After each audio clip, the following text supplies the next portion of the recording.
masque quand même.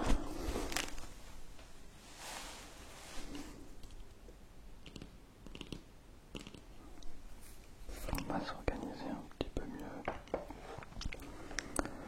Voilà, on va mettre ça comme ceci. Qu'est-ce qui se passe? Qu'est-ce qui se passe ici?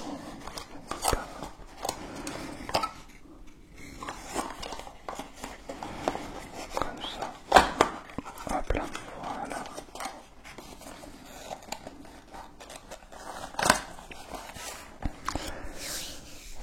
Bonsoir à toutes et bonsoir à tous.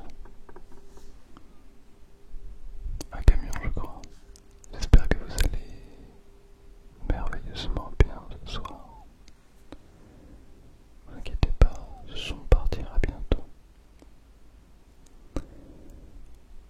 Je vous retrouve pour cette vidéo ASMR très lent, mais vraiment très lent. Alors l'idée n'est pas forcément que je parle extrêmement lentement, même si ce sera le cas majoritairement.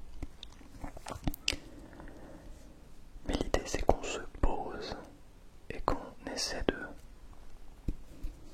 faire les choses pleinement. Je crois que c'est ça le plus important derrière ce concept de vidéo lent. Je me suis trop longtemps perdu dans la vitesse, l'envie de faire toujours plus de choses, toujours plus vite, d'optimiser absolument tous les détails.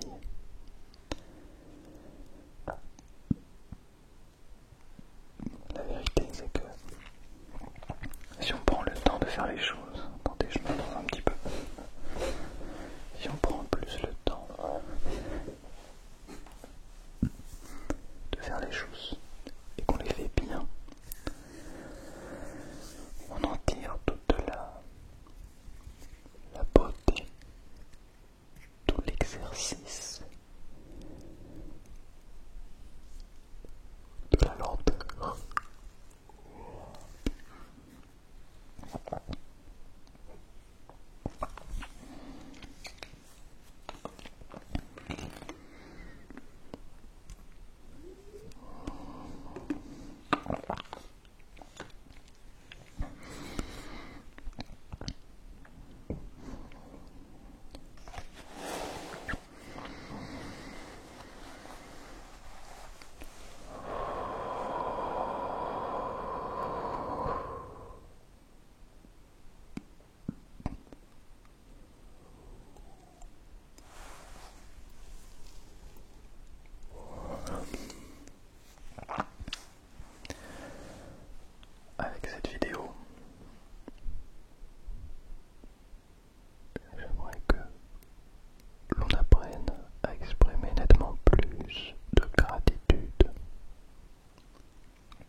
vous invite à tout le contraire.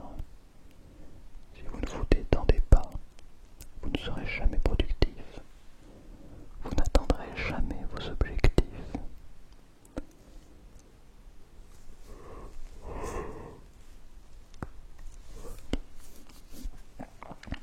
Peut-être est-il vrai que nous n'atteindrons pas nos objectifs aussi vite. Mais peut-être que notre objectif ne se chiffre pas. Peut-être que notre objectif ne se quantifie pas. Quel est votre objectif dans la vie? C'est quoi ton objectif à toi? Ok. Tu peux venir me dire ton objectif en message privé sur Instagram. Ben oui, viens. J'ai hâte de t'écouter. Mon objectif, c'est de rentrer au Conservatoire national de Paris. C'est un objectif quantifiable. Je réussis le concours d'entrée ou je ne le réussis pas. Il n'y a pas d'autre option possible.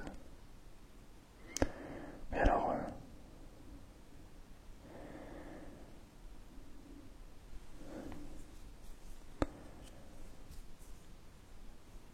c'est ça, le but.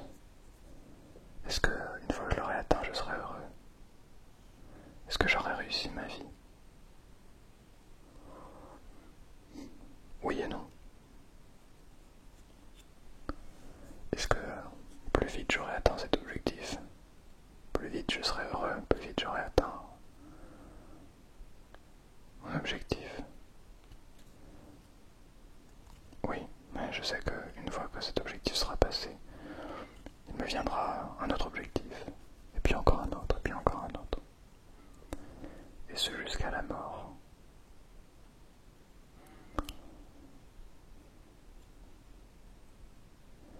J'essayais de conceptualiser la mort tout à l'heure,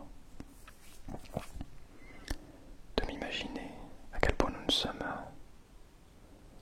rien, à quel point nous ne sommes qu'une petite anomalie biologique sur cette étendue de temps qui a formé cet espace dans lequel nous sommes ici et maintenant.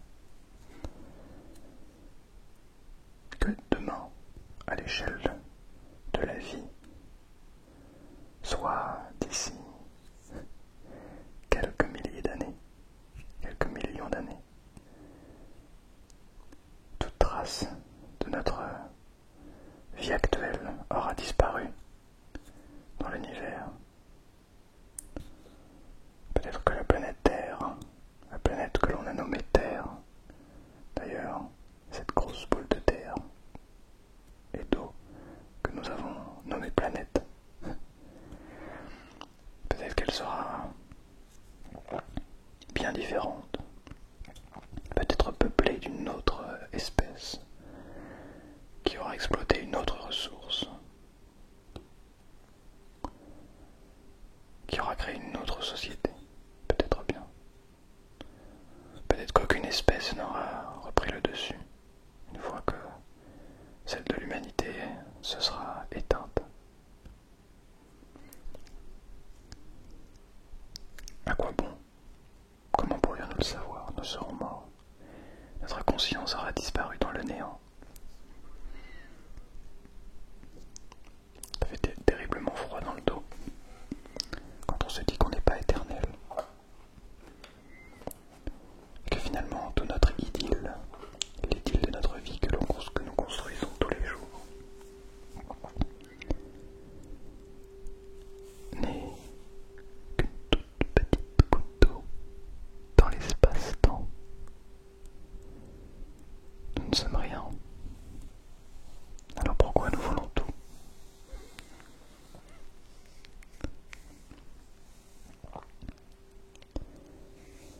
Si on rend compte de ça, je crois que c'est une énorme avancée.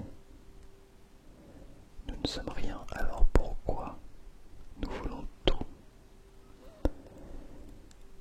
C'est vrai après tout.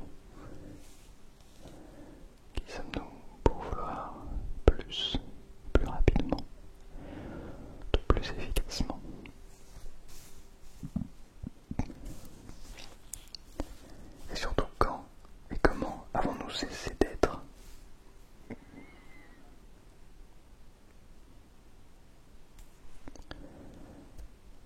Très peu de personnes sont, beaucoup font, d'autres paraissent, mais très peu sont. Vous comprenez ce que je dis? Peut-être êtes-vous déjà en train de dormir.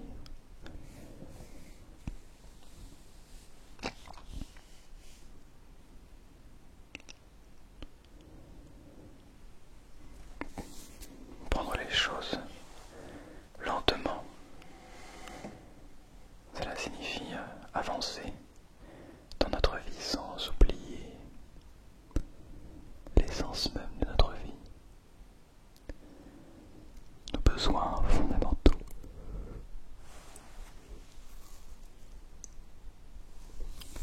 Nos émotions,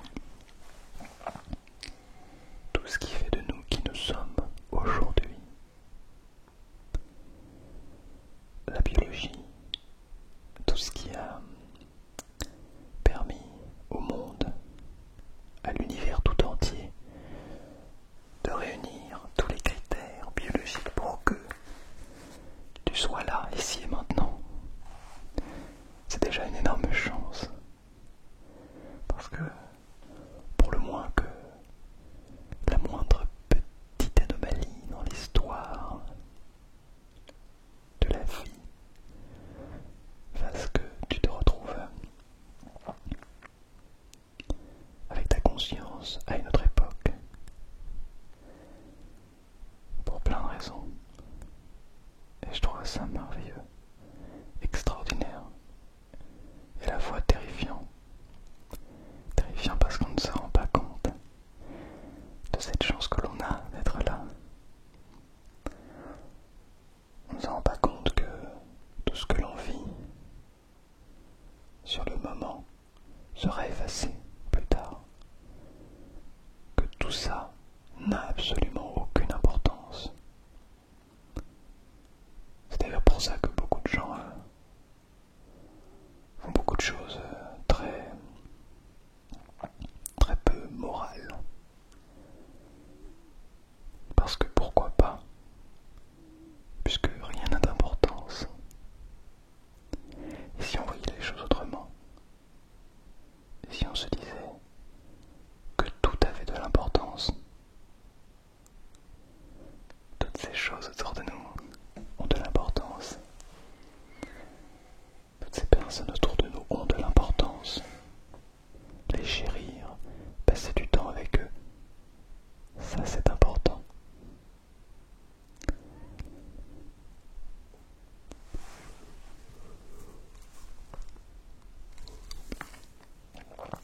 Aimer, s'aimer soi d'abord, parce que vous ne passez, la personne avec laquelle vous passez le plus de temps, figurez-vous que c'est vous-même. Mais aimez les autres également, pour ce qu'elles sont. C'est difficile, je sais. Je vous baragouine tout un tas de choses depuis le début de cette vidéo, dont peut-être vous vous fichez royalement. Mais sachez que plus vous prendrez les choses lentement,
nous sommes. Je ne vous parle pas de la croyance d'un Dieu personnifié. Je vous parle bel et bien de l'être supérieur que vous êtes. Toi, tu as ce que les religions, plutôt les spiritualités qui ont créé les religions, croient. Tu as en toi ce qu'ils appellent le divin. Ce qui est raconté dans ce livre, c'est très intéressant. Moi qui ne suis pas du tout croyant, il parle par exemple du Christ. Tu sais, Jésus-Christ. Il dit que Jésus est peut-être quelqu'un qui a existé, peut-être quelqu'un qui a éveillé, qui s'est retrouvé éveillé à tout cet aspect spirituel. C'est comme ça qu'il interprète en tout cas les mots qu'il a laissés dans l'Ancien Testament. Mais si l'on regarde, c'est peut-être n'importe quoi. Les mots, non, il a laissé ça. Je sais plus. Les mots qu'il a laissés dans le Nouveau Testament peut-être, qui a été écrit après sa mort, je sais plus. Désolé si je dis n'importe quoi. Bref, en tout cas, dans ce livre, il parle du Christ comme étant non pas cette personne, ce personnage. Le Christ, ce n'est pas Jésus, d'après ce qu'il dit. C'est cet instant